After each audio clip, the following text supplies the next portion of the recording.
Well, I decided that I don't care what people think of it. I'm going to put it out there anyway. I don't care if 3/4 of my subscriber base isn't interested.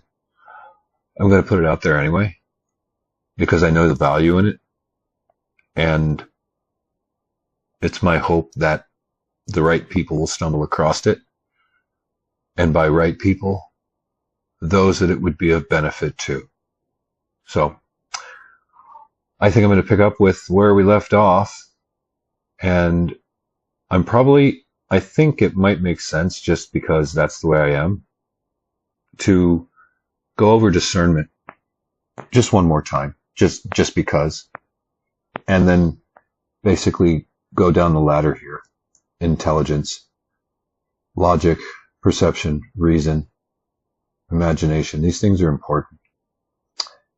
And while this may seem trivial, it's giving you a more comprehensive understanding of the nuances of these higher aspects of mind.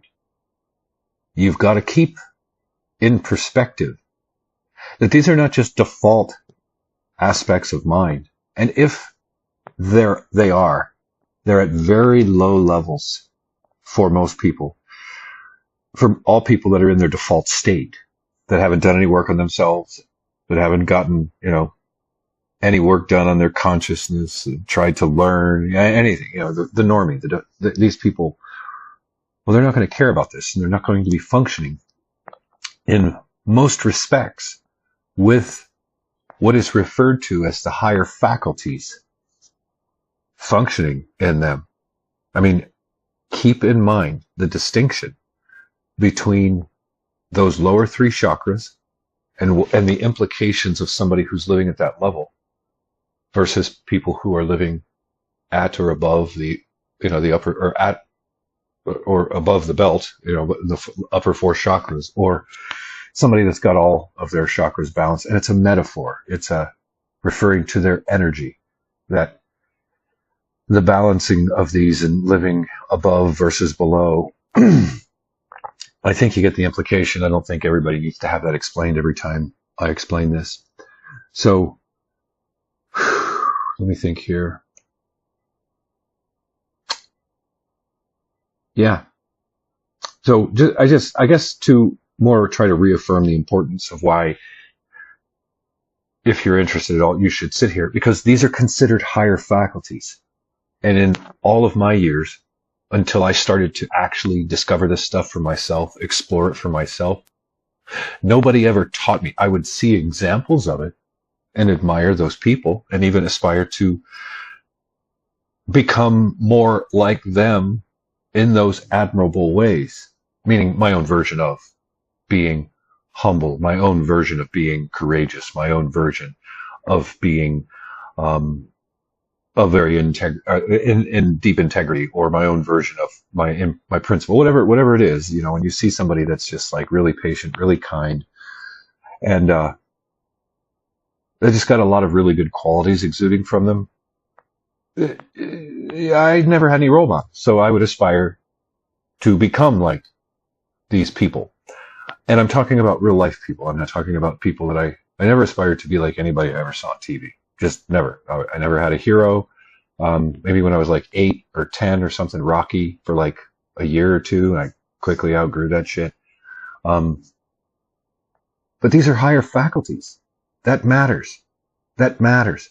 This is not necessarily a study of just the dumb old facts of, I'm a human and I can think and I have a mind. No, that's not what this is. That's not what this is at all.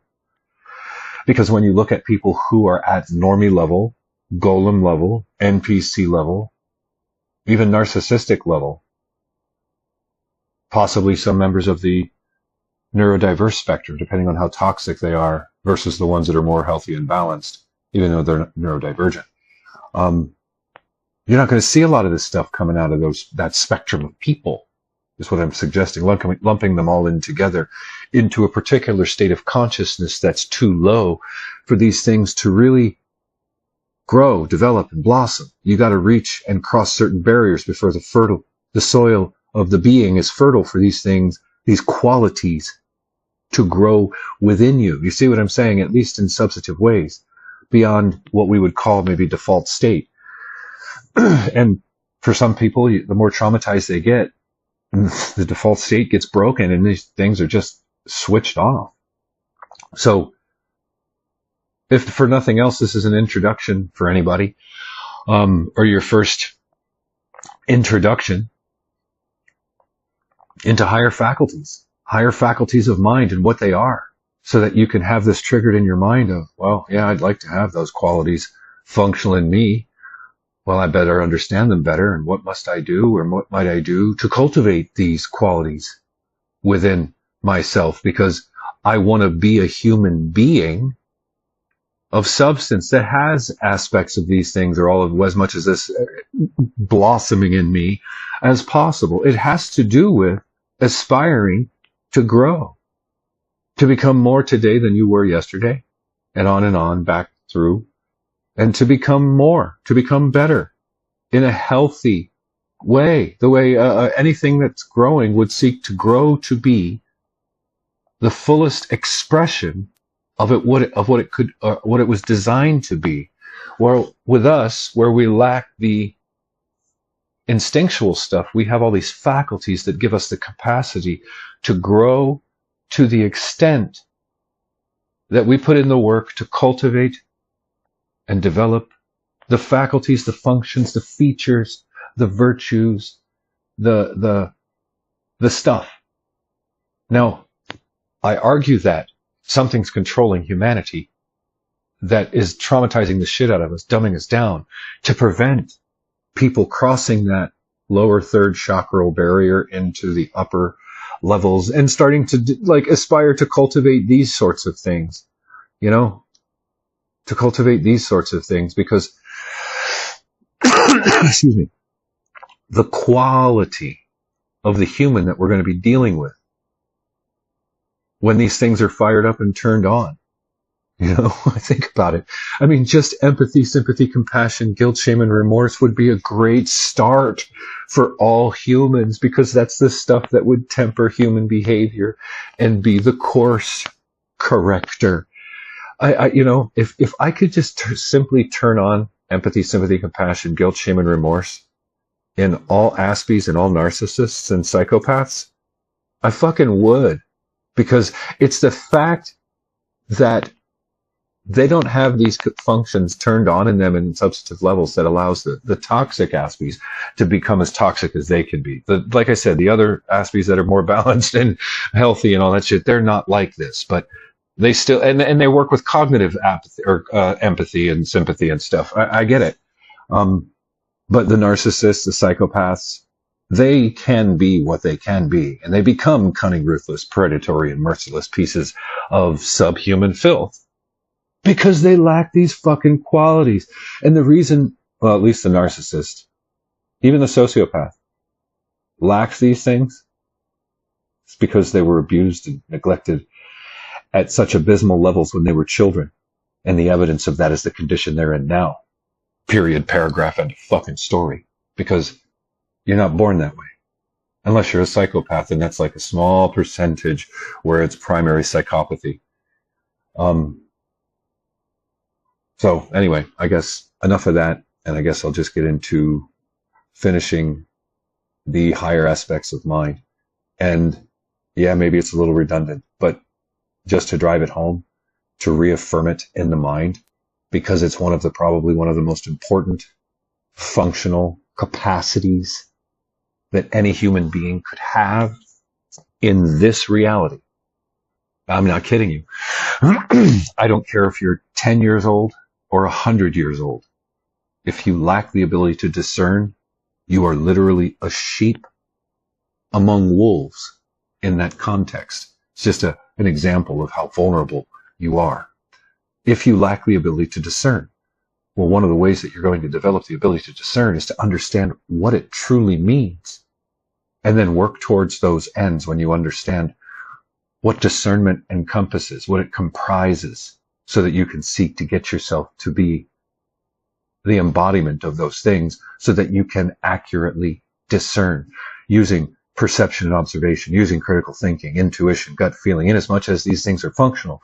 When you can get, your wisdom and your experience and all this stuff working together, well, then you're an awful lot easier, or you're an awful lot less easy to manipulate, to influence, to Pied Piper.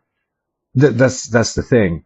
And I think that because of all the shining lights and flashing objects, that people are so much less interested in focusing on these boring things. Like, who cares about all that stuff? Like, that's not hot, that kind of shit. And I can't fuck that, or whatever we tell ourselves that I got to go get, got to go to the bar, pick up some women, got to go to the bar and hang out with the guys. I got to go do some trivial thing that's going to keep me in this NPC golem lower level of human existence condition, making everybody else around me that's not in that condition suffer because I'm in that condition. Yay. Anyway. See, I've done work on myself to become not these things. And I've suffered because people are in these conditions. So I have a right to express my fucking disgust of this condition. So you don't have to like it. I don't care. So anyway, discernment. Discernment is the ability to perceive, understand, and distinguish between different aspects, qualities, or truths, particularly in matters of judgment or decision making. For example, good versus evil. It involves the process of evaluating options, situations, and information carefully and thoroughly. And thoughtfully in order to make wise and informed choices. Thoroughly probably is a good one as well. Discernment is a cognitive and intuitive skill that combines rational analysis with intuitive insight, allowing individuals to navigate complexity, ambiguity, and uncertainty with clarity and wisdom. Discernment is a valuable skill that empowers individuals to make wise and informed choices, navigate complexity and uncertainty with clarity, or as much clarity as one can ascertain for themselves in a realm full of inversion, deception, and lies and all that other shit. Nobody's ever going to get it all the time. So, and cultivate deeper insight, discerning you are looking deeper into all of it cultivate deeper insight and understanding in their lives, in basically everything. Your interactions with people, your interactions with companies, corporations, just all of this human interaction stuff. Even with the spirit realm, you have to discern.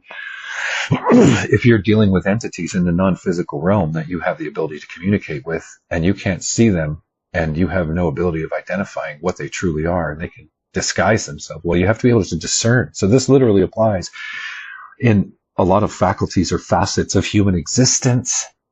And he who can discern the best probably is the winner, rather than he who has the most toys.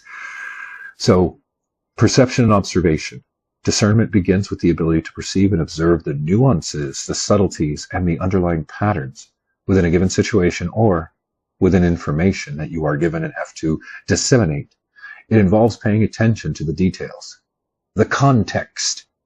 Context matters. It really fucking does. And the clues contained within context that may not be immediately apparent on the surface. If you don't understand the context, you may not see the clues that are buried within the particular context. Once you can shift the perspective to see that particular context or framework of a situation, of information, all of a sudden the clues that are buried within it become revealed. Critical thinking discernment involves critical thinking. It involves applying critical thinking skills to evaluate basically fucking everything. Hyperanalyzation is what I call it. And analyze information, arguments, and perspectives objectively, subjectively in some cases, and systematically, methodically, and analyzing. Yeah. It requires questioning assumptions, considering evidence, and weighing the validity and credibility of different sources or viewpoints. Intuition and gut feeling. Discernment often involves tapping into intuition or gut feeling to access deeper levels of insight and understanding. Intuition can provide valuable guidance and direction and decision making, offering a sense of resonance and alignment with what feels right or true in your efforts to discern. So, yeah, that makes total sense. In your efforts to discern, you may have to use intuition and gut feeling along with critical thinking and hyperanalyzation and perception and observation. And it may be because of some wisdom and former experience and some values and principles that you operate by, that as you discern, you're able to identify, well, good from evil, right from wrong, moral from immoral, or any of the other things that discernment provides the human that is a hyper discerning machine the capacity to see that those who do not discern or cannot discern well, do not, and unfortunately because of pride and ego, many times will not see. That's just the way it fucking goes. Intuition often involves tapping into intuition or gut feeling. Discernment often involves tapping into intuition or gut feeling to access deeper levels of insight and understanding. Intuition can provide valuable guidance and direction in decision-making, offering a sense of resonance or alignment with what feels right. I realize I just read that a second time. Discernment is informed, I didn't tell at the end, but anyway, sorry. Discernment is informed by wisdom and experience. Accumulated over time, it involves drawing on past experiences, knowledge, and lessons learned from present judgment, or to inform present judgments and decisions, playing on the wisdom and experience drawn from past. And when you don't have that, some could argue that you're in whatever respect we're referring to here, naive. Fuck, you can be as old as you can be and still be naive to certain things. That's how the old lady who is a loving, naive granny can be deceived by the shyster salesperson that comes to their door trying to sell them a fucking timeshare in Bali or something, and grandma buys it because, well, she didn't discern very well, and she was more trusting and didn't use discernment. So anyway, wisdom provides broader perspective and deeper understanding that can help individuals to navigate complex and unfamiliar situations. So go out there and get some experience and some wisdom there, young kiddies, so that you can operate here a little better. Unfortunately, it's probably going to be a painful experience. A lot of wisdom and some experience often is quite painful. The trick to dealing with that is to embrace the pain when those types of situations come up. Like literally embrace that shit. Fucking get all up close and personal with it, because the more you embrace the pain, the more you feel that pain, the more you're going to be driven to find the lessons in the experience, the nuggets, the wisdom, so that shit will never happen again. You see what I'm saying? You see what I'm saying? I'm not suggesting you go out and do all kinds of dumb shit to inject all kinds of pain into your life. But when pain or painful situations, when you're working for that wisdom and experience in whatever way it is, and something is, well, particularly painful, you're gathering lots of experience. And if it doesn't destroy you, you can pull a lot of wisdom out of the experience by pulling the nuggets out of the experience in retrospect. So if you run from the pain, you won't be inclined to analyze the situation very deeply and contemplate the nuances of what you went through, how and why. And as you do that, the nuggets of wisdom about the experience become revealed to you. You see what I'm saying? So, values and principles. Discernment is guided by values, principles, and ethical considerations that shape one's judgments and decisions. It involves aligning choices with personal values, moral integrity, and higher principles. Moral integrity and higher principles are fundamental to the road to developing yourself into a higher quality being. Period, paragraph, end of fucking story. Even when faced with difficult, conflicting opinions. I'm going to read that last sentence one more time. It involves aligning choices and with personal values, moral integrity, and higher principles. Even when faced with difficult or conflicting opinions or options, doing the right fucking thing. according to first principles. Valuable first principles. So anyway, discernment is a practical skill that is applied in everyday life, as I've been explaining, and in resilience and adaptability. Explained that one too yesterday. Discernment involves the ability to adapt and continue to discern as you're rolling with it and adjusting one's perspectives in this realm of deception and your response to what you're taking in according to the ever-changing experiences or circumstances or new information. That's doing something on the fly. And it's more than just walking and chewing bubble gum.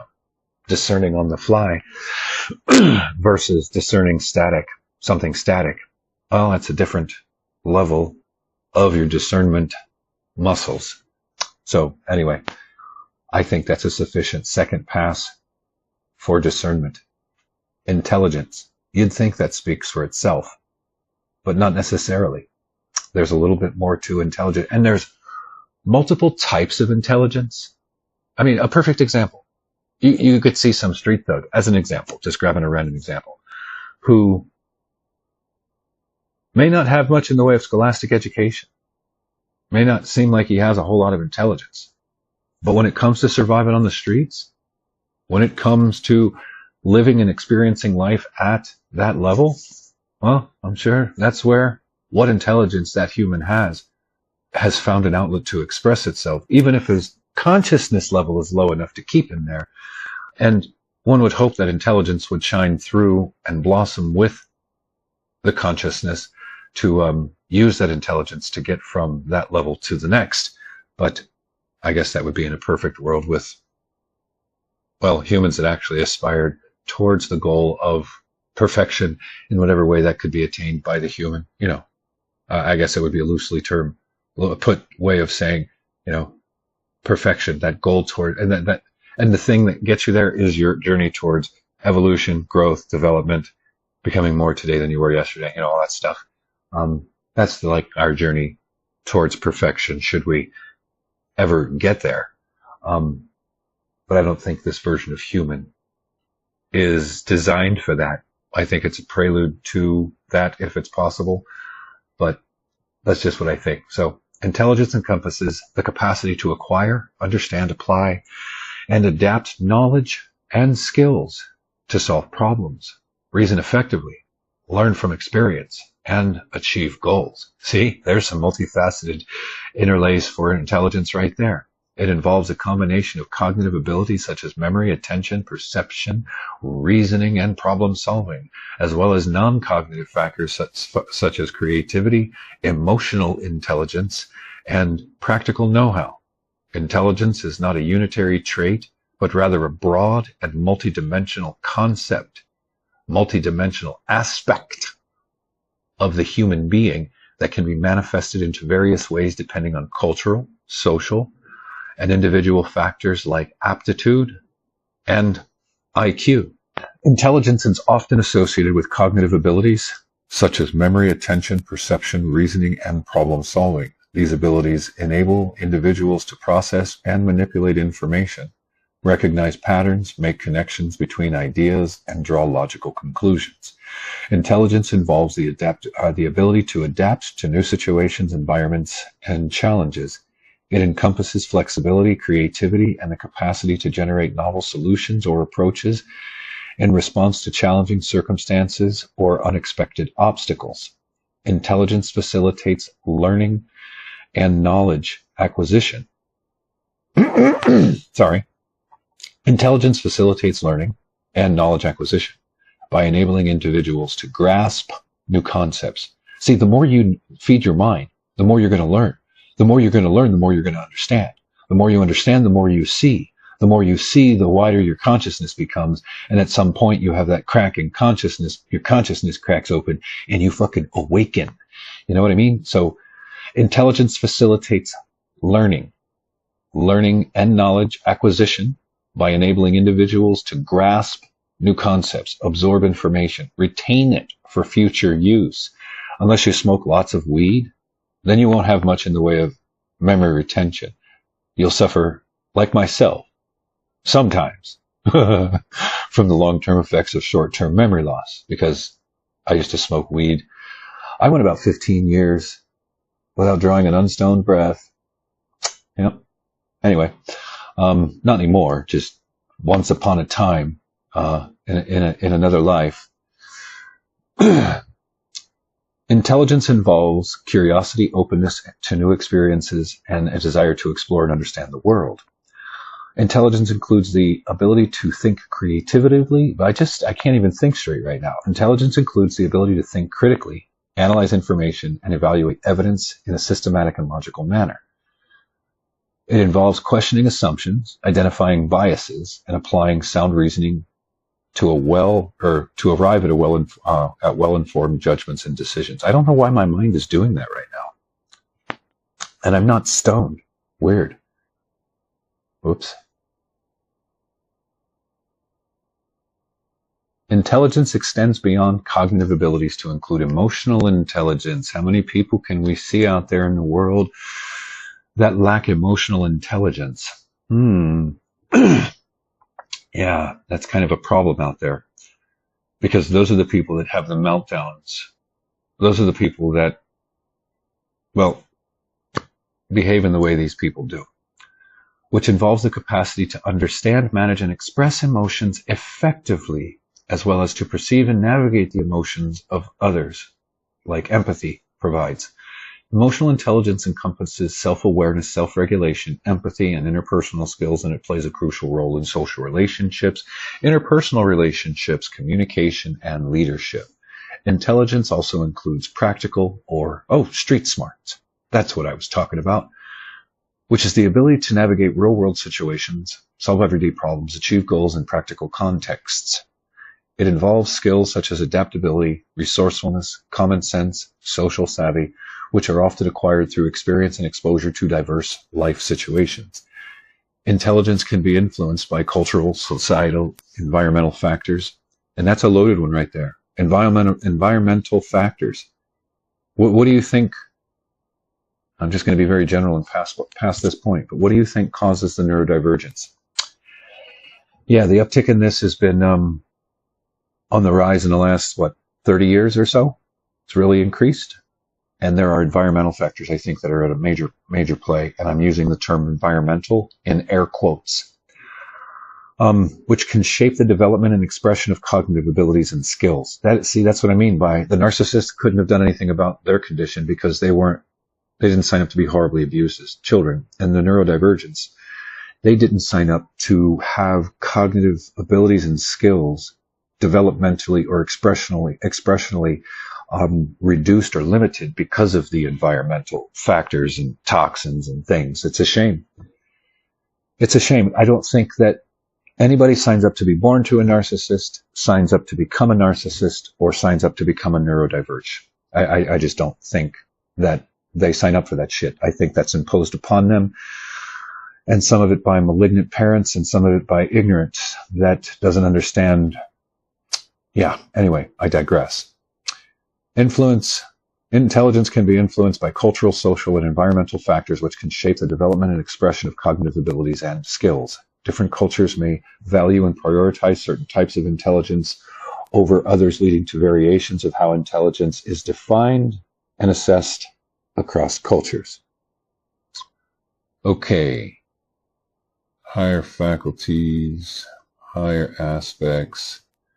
Now we're going to go to perception. This is a big one.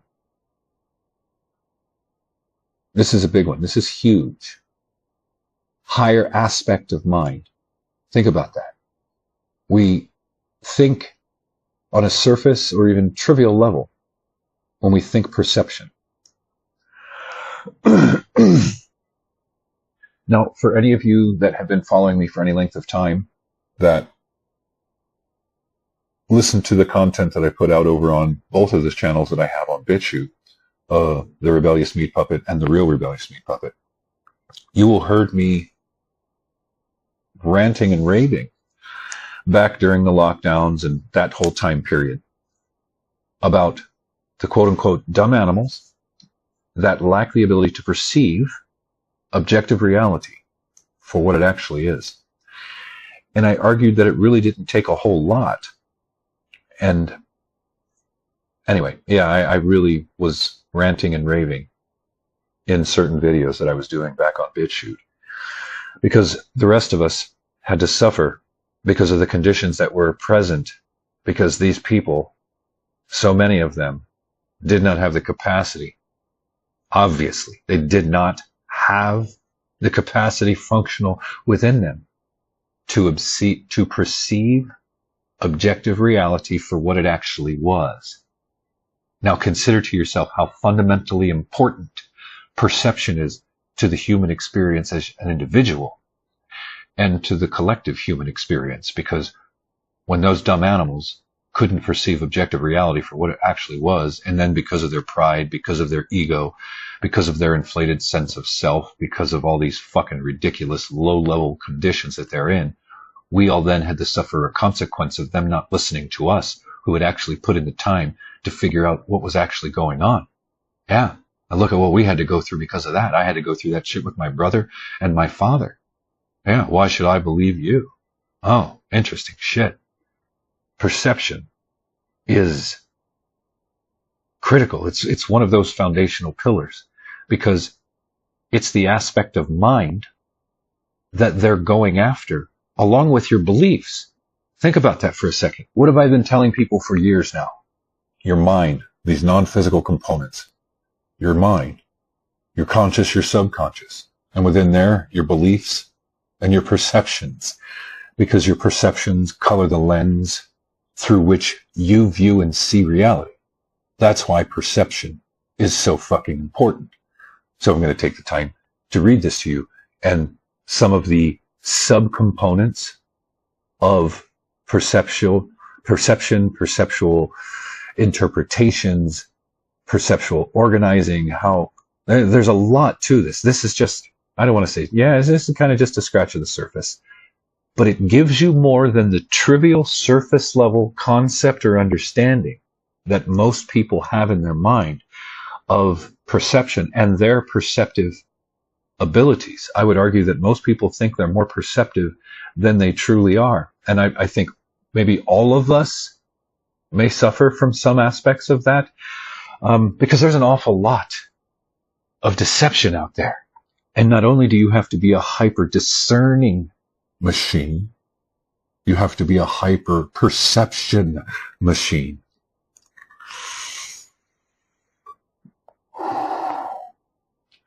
Yep. Big deal. So this isn't just trivial, trite, stupid information that is baby truth or shit. These are higher fucking cognitive functions. These are higher aspects of the human condition, the human consciousness. So, perception is quite a unique faculty of mind that requires other faculties to modify and change. Perception is an unconscious act. What you perceive is based off of your unconscious programming. And I would argue that that's 85-15, maybe 80-20. 80-20. Because some of what we perceive is based off of what we know consciously. We don't see with our eyes. We see through our eyes. For that reason, we often see things that aren't there. Your perception is your point of view. Obviously, that would fall into the category, for a lot of things, subjective. It controls what you become aware of in your environment and how you choose to see it. There is duality in most everything. Front, back, up, down, in, out, good, bad. In everything. We always have a choice of what to focus on. However, that doesn't negate what is. You see what I'm saying? Just because I want to focus on the front doesn't mean that something nasty is not happening in the back where you can't see. You got to be perceptive enough to understand those things and see the whole of the picture. In the subconscious mind, perception determines what we become aware of. We're flooded with billions of bits of information every second in our conscious mind that we can only process in a tiny fraction of them. Two main criteria determine what gets through: what agrees with our beliefs and what our mind believes is important to us. Two main criteria determine what gets through: what agrees with our beliefs and what our mind believes is important to us. This is the stuff that colors the lens of perception or blocks the lens of perception. That would be a good way of putting it as well. Perception refers to the process by which individuals interpret and make sense of sensory information received from their environment. It involves the organization, interpretation, and understanding of sensory stimuli to create a meaningful representation of the world around you. Perception is a complex and multifaceted process that involves various cognitive and neural mechanisms. A perfect example would be, and it's just a known common trait, and I'm not throwing them under the bus, I'm just pointing it out. Various cognitive and neural mechanisms for perception, where Aspies struggle with perception of those subtle cues, emotional cues, body language cues, certain cues. It has to do with limitations with their cognitive perceptive ability, probably because of the environmental stuff I was talking about that created problems with them on a neural level that shouldn't be there. Perception plays a fundamental role in human experience, obviously, allowing individuals to navigate and interact with their environment, understand the world around them, and make sense of their sensory experiences. Perception begins with sensory input from the environment, which is detected by sensory organs such as the eyes, ears, nose, skin, and tongue. The sensory organs convert physical stimuli such as light, sound, odor, touch, and taste into neural signals that can be processed by the brain. Once sensory information is detected, it undergoes processing by the brain where it is analyzed and interpreted. This process occurs in specialized areas of the brain responsible for sensory modality, for each sensory modality, such as visual cortex for processing visual information, or the auditory cortex for processing auditory information.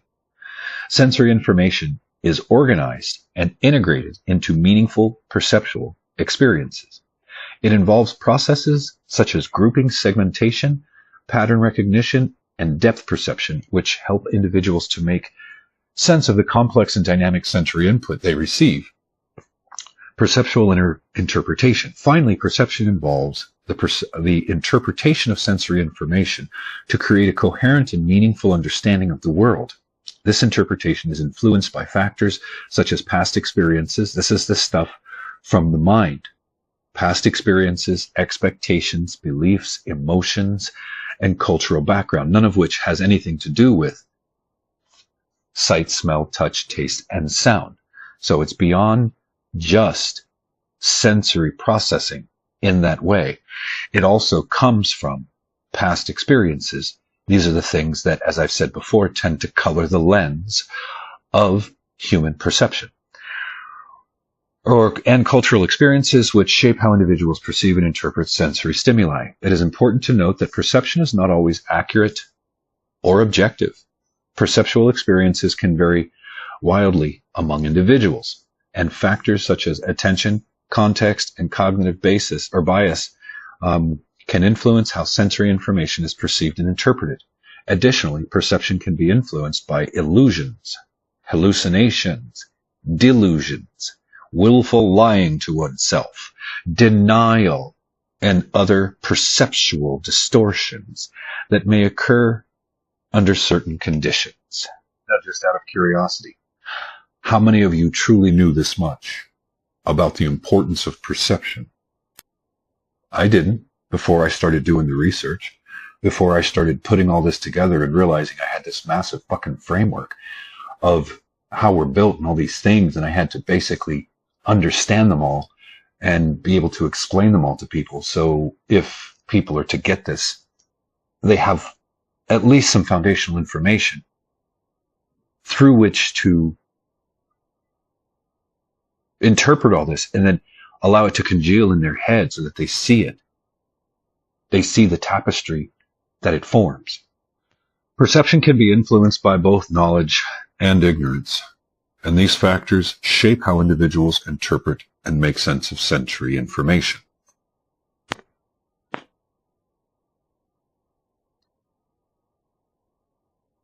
Knowledge refers to information, understanding, and experience acquired through learning, experience, and education. Knowledge can influence perception in several ways.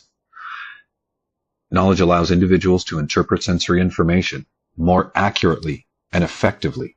I've explained this many times in monologues where I've explained that you will not necessarily understand until you have a foundation of knowledge from which to interpret what it is that you're seeing more accurately.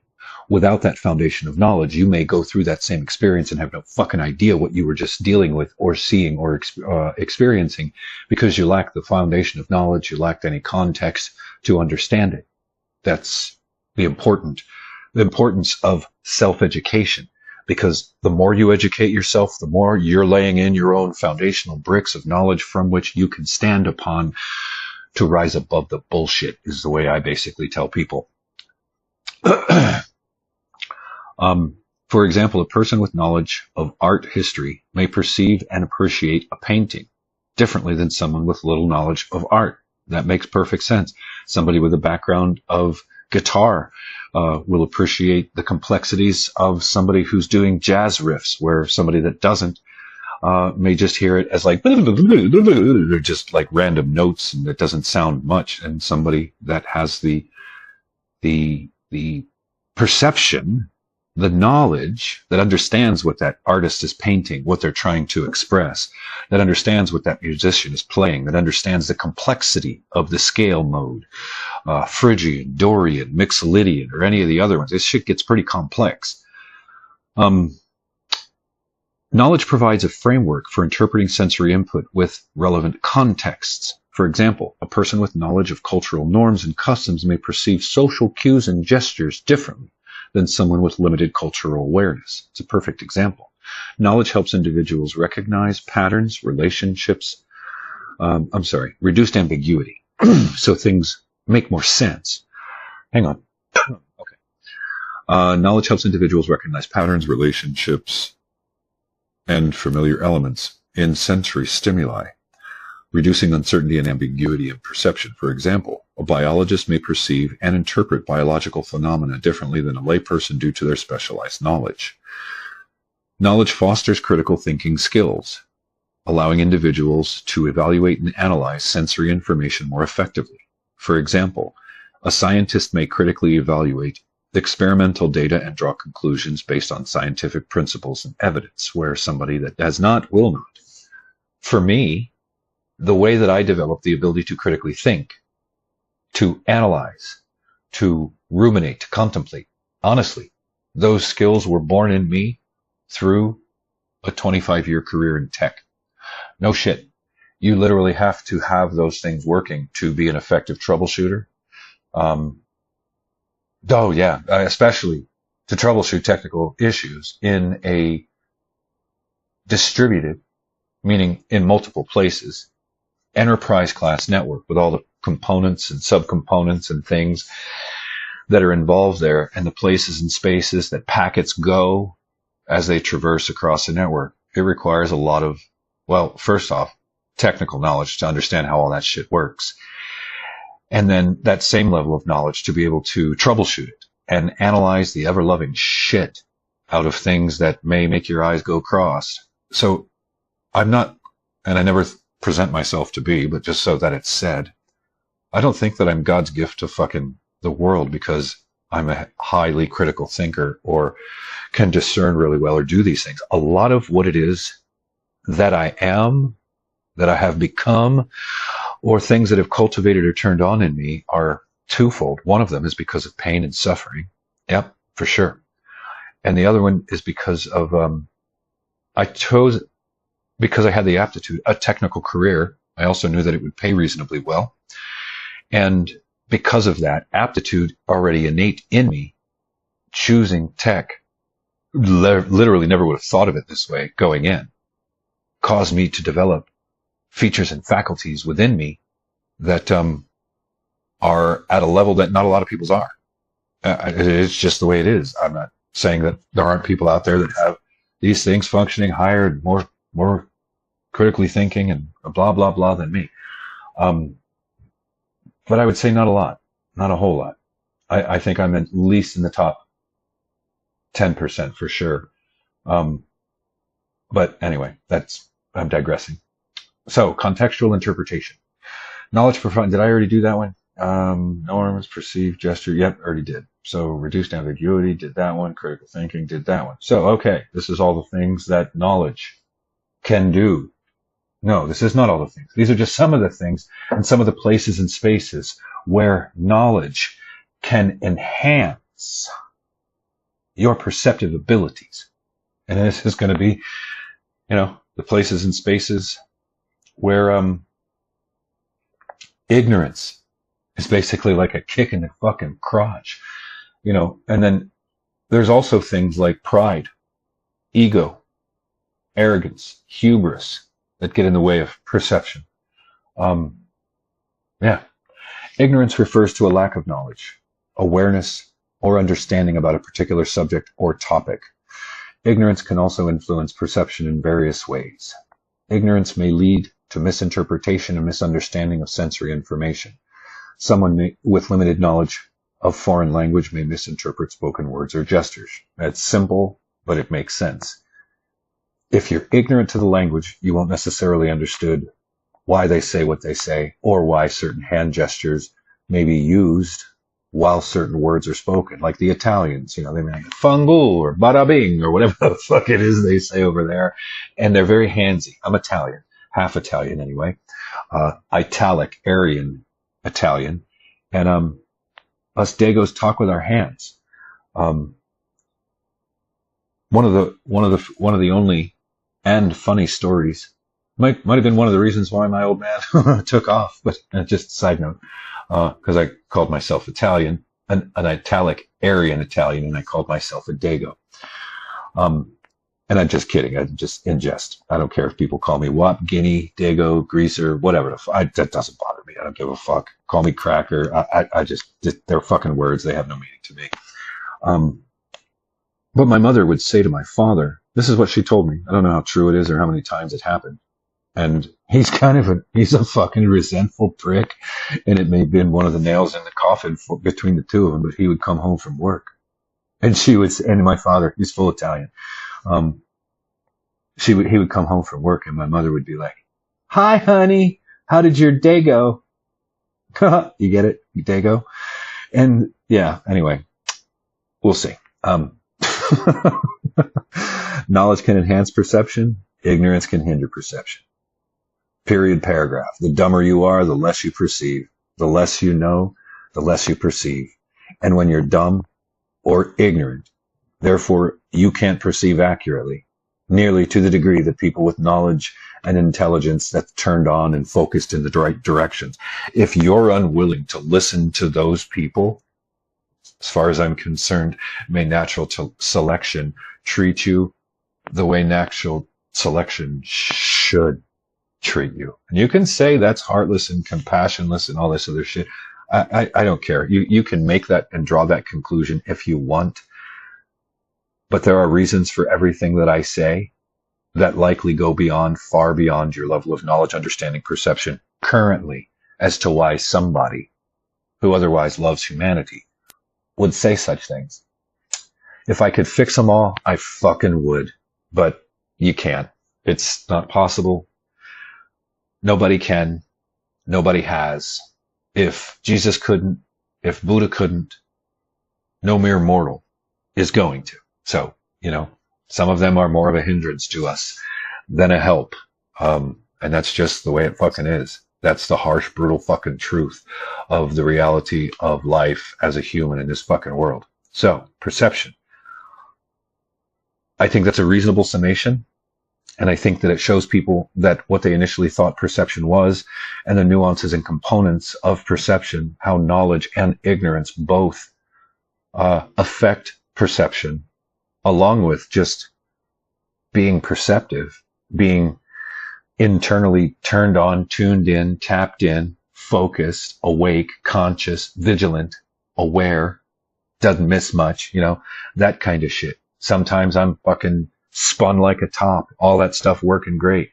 Other times, few things get by. And unfortunately, those are generally the times where you let your fucking guard down, you're not paying full attention, you're not being hyper vigilant, you turn your fucking back, those things get by. And they tend to be the things that end up causing you the pain in the future. Yeah, ask me how the fuck I know. So, yep, been around the block a few times, people. I know things that many of you couldn't possibly know until life unleashes itself on you and you go through this kind of shit and figure it out for yourself. So, reason. Okay, let's start with reason here. Reason itself is the cognitive ability to think logically, rationally analyze, evaluate, and make sense of information, experiences, and concepts, and draw conclusions based on evidence and sound judgment.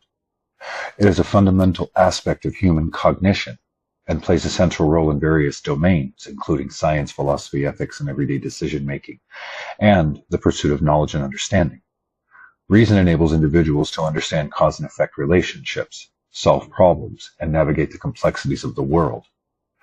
Reasoning allows us to assess the validity of beliefs, weigh evidence, and engage in rational discourse, contributing to intellectual growth, progress, and understanding.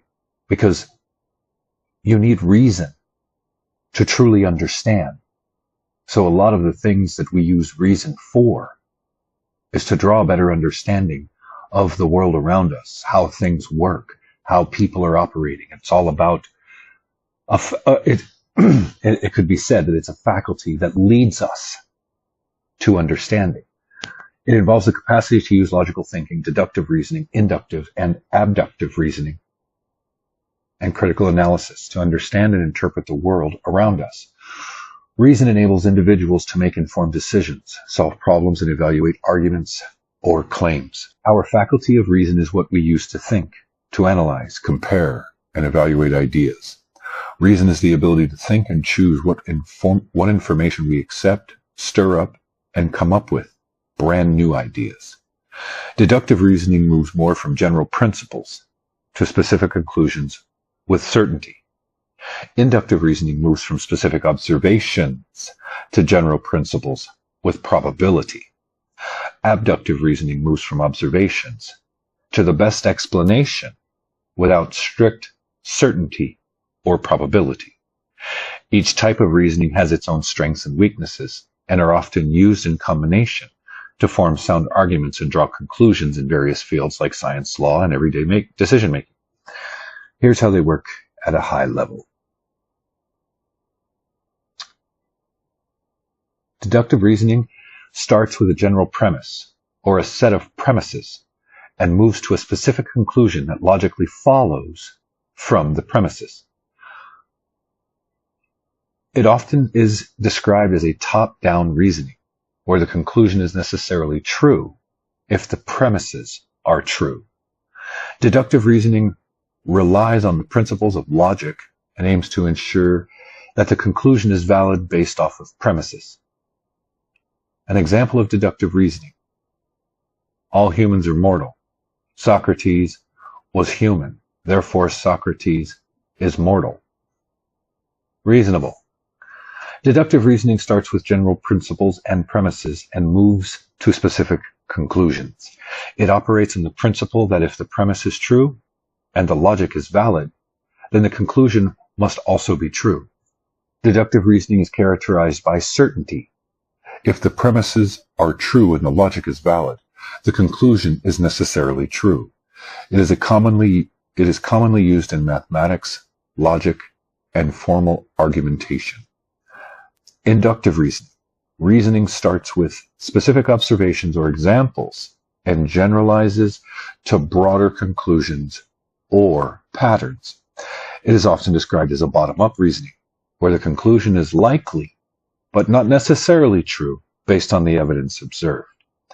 Inductive reasoning does not guarantee the truth of the conclusion, but rather suggests that conclusion is probable based off the evidence available. An example of inductive reasoning is every crow observed so far is black. Another crow is observed. It is also black. Therefore, all crows are black. This conclusion is based off of observed patterns, but may not hold true in all cases. You find an albino, or one that's got a little bit of brown in it, or some shit like that, one that's spotted black and white.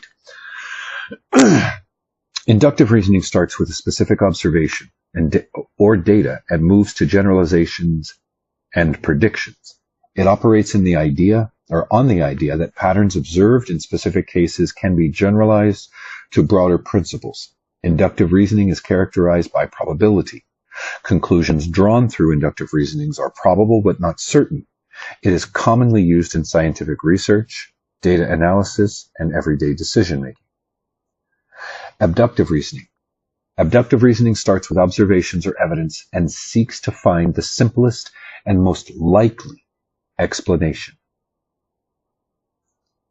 It's essentially reasoning to the best explanation.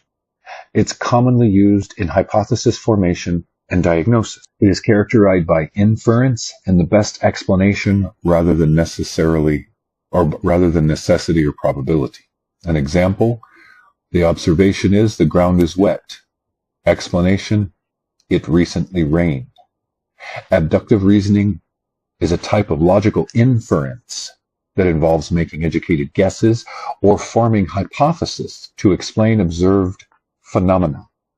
Unlike deductive reasoning, which derives specific conclusions from general principles, or inductive reasoning, which generalizes from specific observations to broader principles, abductive reasoning starts with the observation or a set of observations to seeks to find the simplest and most likely explanation.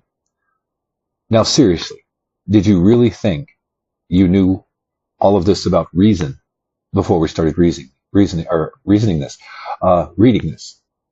There's a lot more to this stuff than meets the eye. There's a lot more to being human than meets the eye. There's a lot more work to be a human than meets the eye. And since logic and reason tie so closely together, are basically intertwined, we're just going to segue directly into logic. Logic is the systematic study and application of principles in reasoning, inference, and argumentation used to evaluate and analyze propositions, statements, or arguments for their validity and coherence. It provides a framework for understanding and evaluating the relationships between concepts, ideas, propositions, and for drawing conclusions based off of evidence and sound reasoning. Logic provides a systematic and rigorous framework for reasoning and argumentation, enabling individuals to evaluate and analyze propositions, statements, or arguments in a clear, systematic, and objective manner. By applying logical principles effectively, individuals can endure, I don't know why that just came out of my mouth, my brain's going all wonky. By applying logical principles effectively, individuals can enhance their critical thinking skills, make informed judgments, and construct persuasive arguments based off of sound reasoning and evidence. Logic is grounded in principles of reasoning that govern how conclusions are drawn from premise or evidence. These principles include principles of deduction, induction, and abduction, which provide rules for inferring new information from existing knowledge. Formal structure. Logic often employs formalized systems of symbols, notation, or rules of inference to represent and manipulate propositions and arguments. Formal logic systems such as propositional logic, predictive logic, modal logic provide precise methods for analyzing the logical relationships between statements and drawing valid conclusions. So as you can see, reasoning is a little bit more complex. What reasoning actually is, the ways of reasoning. Deductive, inductive, abductive. And then when you get into logic, you've got modal logic. You've got predicate logic. You've got propositional logic. You've got different mechanisms for logicking and drawing conclusions. You've got different mechanisms or modes of reason that can be applied. So I think it's important to understand it, make those distinctions. So, formal logic often employs formalized systems. I already did that one. Validity and soundness. Logic distinguishes between valid and invalid arguments and between sound and unsound reasoning. See, where reasoning can be flawed, logic picks up the slack. You get it? Where reasoning is flawed. Because reasoning is not precise, as you can see. Let's go back to this real quick. General principles to specify conclusion. Well, deductive reasoning is the most certain. But with inductive reasoning, you're talking about probability. And with abductive reasoning, you're talking about probability or with lacking strict certainty or probability. So you're approaching reason from different angles, which, will get you different results. And where you pick up the proverbial slack in that process is the use of logic. Yeah, the use of logic. So again, logic distinguishes between valid and invalid arguments and between sound and unsound reasoning. A valid argument is one which the conclusion logically flows from the premise, regardless of whether the premise is true or false. A sound argument is a valid argument with true premise, ensuring both validity, logical validity, and factual accuracy. Facts matter. Logic evaluates the coherence and consistency of propositions and arguments, ensuring that they are free of contradictions, ambiguities, and fallacies. Coherence refers to the logical consistency and interconnectedness of ideas within an argument or system of thought, while consistency ensures that propositions do not contradict one another. Types of reasoning. Logic encompasses different types of reasoning, including deductive reasoning, inductive reasoning, and abductive reasoning. Deductive reasoning involves drawing specific conclusions from specific general or conclusions from general principles or premise, while inductive reasoning involves general principles or patterns from specific, inferring general principles or patterns from specific observations or evidence. Abductive reasoning, I just did this. For whatever reason, the thought crossed my mind, and then I jumped, and there it is. I copied and pasted some of this information to make sure I had the same accurate information for many things. So anyway, critical thinking. Logic is closely intertwined with critical thinking, which involves analyzing, evaluating, and synthesizing information to make reasoned judgments or decisions. Critical thinking skills such as identifying assumptions, recognizing biases, and evaluating evidence, recognizing fallacies as well, are essential for applying logical principles effectively in various contexts.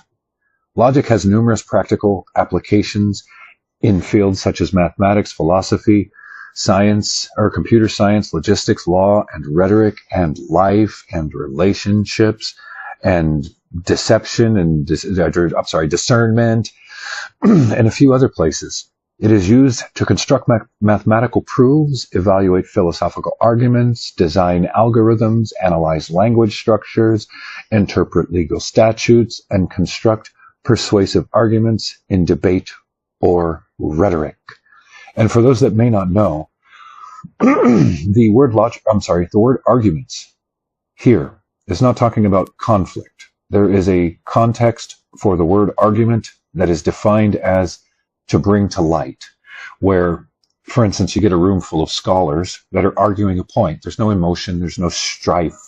It's just arguing points to bring to light the truth of the matter so that they can all reach the most logical, reasonable, rational conclusion. So, for whatever that's worth. So, we have talked about perception, reason, logic. What do I think is the most important to go next? And in case you didn't notice, we're not going to talk about memory, because memory is memory, you know? And when you're talking about higher aspects of mind, you're talking about cognition, higher faculties. You're talking about memory that you can retain in your conscious mind. That's something that everybody has a pretty solid grasp on, because knowing more about it isn't necessarily going to give you higher access to it, short of doing very specific work. So I just don't think it requires the explanation that perception, reason, logic, imagination do. So as you can see, memory is blank. There's just, I just really thought about it. And with what I read and the things that I found, I'm just like, I think everybody, even at like limited levels. Understand memory to a sufficient degree that doesn't really require the types of explanation that I'm giving here for this stuff. So I think we're going to go with focus, because focus is important. It has a lot of applications, and in today's world where concentration is limited with a lot of people, focus is limited with a lot of people because of ADD, ADHD, because of various environmental factors, the more cognitively aware those people that suffer from those conditions are of the importance of focus, they can then begin to, of their own free will, utilize their will, self-discipline, self-control, to the degree that they can, to harness their focus, to harness their concentration, and use determination for focus. Human focus is a fundamental cognitive skill that plays a crucial role in various aspects of daily life, including work, education, relationships, personal development, hobbies, and other such things. By cultivating the ability to focus attention effectively, individuals can enhance their productivity, creativity, and overall well-being. And when you're like studying all that conspiratorial stuff, your ability to focus and concentrate and pay attention is imperative for long periods of time so that you can consume the information and your mind can absorb it and affect and help change an inappropriate worldview. Human focus refers to cognitive ability to concentrate attention and mental effort on a specific task, object, or goal while filtering out distractions or irrelevant stimuli. It involves directing mental resources and concentration towards a particular target or objective, often with the intention of achieving a desired outcome or completing a task efficiently. Focus involves the ability to sustain attention on a single task or activity for an extended period of time without becoming easily distracted or losing interest. It requires mental discipline and a capacity to resist the temptation of irrelevant stimuli or interruptions. Focus also involves selective attention, which is the ability to prioritize certain stimuli or information while ignoring others. This allows individuals to filter out distractions and maintain concentration on the most relevant aspects of their environment or tasks. It could be argued that parents have an ability for this at heightened levels because maybe they're on the phone and the baby's making all kinds of noise. They have to tune out, tune what you're focusing on so that they can focus on the phone conversation, or they're watching. Being a parent requires adaptability in your focus. It's going to force it on you because, well, you have a child now. That may not be the best example, but it is what it is. Human focus is often directed towards specific goals, tasks, objectives, or outcomes. It involves, I'm adding words here. Yeah, I'm getting a little punchy here. I'm going to have to probably pause for a little while after this is over. It involves setting clear intentions and maintaining attention on the steps or actions necessary to achieve these goals, even in the face of obstacles or challenges. While focus typically involves directing attention towards a particular target, it also requires flexibility to adapt to changing circumstances or shifting priorities. Much like discernment requires adaptation during changing circumstances or environments as you're doing it on the fly. The same thing with focus. Like a race car driver, his environment is ever changing. Everything is changing. His focus is precision, pinpoint. And I bet you when they get done with those long races, they could probably take a hell of a nap because they're just so cognitively drained because of the intensity of the focus. Focus can be very, very draining. This may involve shifting attention between different tasks, adjusting strategies in response to new information, or focusing attention when distractions arise. Focus can be enhanced through practices such as mindfulness, which involves cultivating present moment awareness and non-judgmental attention to one's thoughts, feelings, and sensory experiences.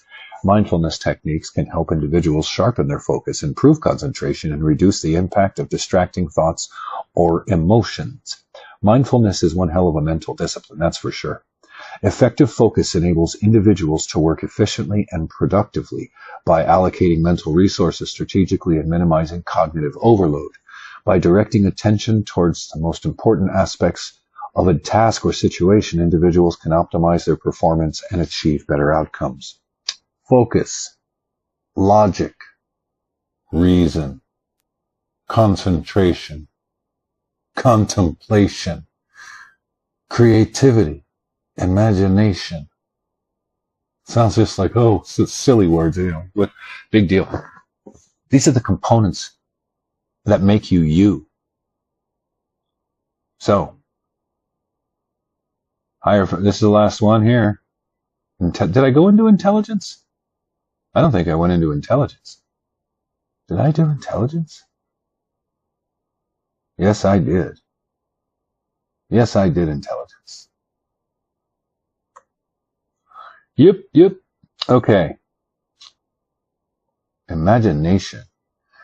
This is probably one of the most powerful faculties of the mind if you are able to develop this skill set.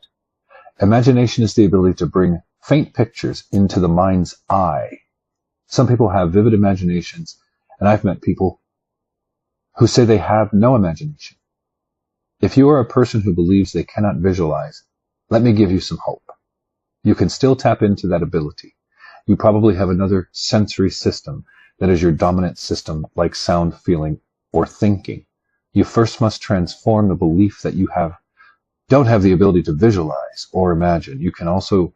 There are also exercises that you can do in neurolinguistic programming that can tap back into your imagination centers. NLP can be used, and is largely used in this reality, to manipulate the minds and the perceptions of people. But NLP can also be a tool that you can use to tap into yourself and to turn certain things on.